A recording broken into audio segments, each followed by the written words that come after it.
So hey everyone, welcome back to my cooking series. बाहेर छान असा मस्तपैकी पाऊस सुरू झाला आहे आणि वातावरण पण ही खूप छान थंड आलं आणि या वातावरणामध्ये आपल्याला काही ना काही गरम खाण्याची इच्छा होते। तर मला इथे मंचुरियन खाऊशे वाटत होते आणि बाहेर पाऊस चालू असल्यामुळे काही आपल्याला बाहेर जाता येत नव्हतं। तर म्हटलं चला घरीच आपण ट्राय करूयात।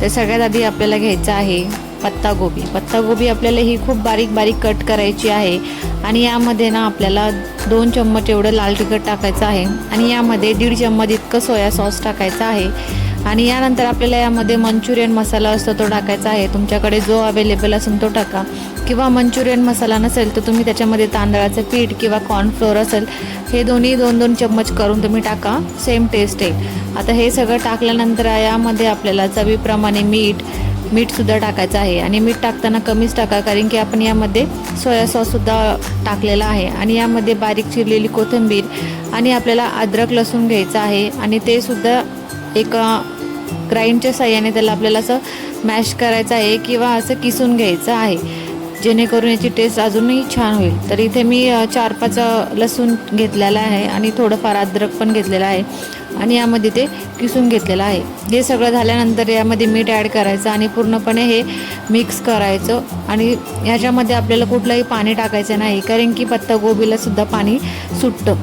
यामध्ये आपण भरपूर मसाले ॲड केलेले आहे, त्यामुळे याच्यामध्ये काही पाणी टाकू नका, नाहीतर तुमचं बॅटर हे पातळ होईल आणि याचे काही जे मंचुरियन बॉल्स आहे ते व्यवस्थित क्रिस्पी होणार नाही।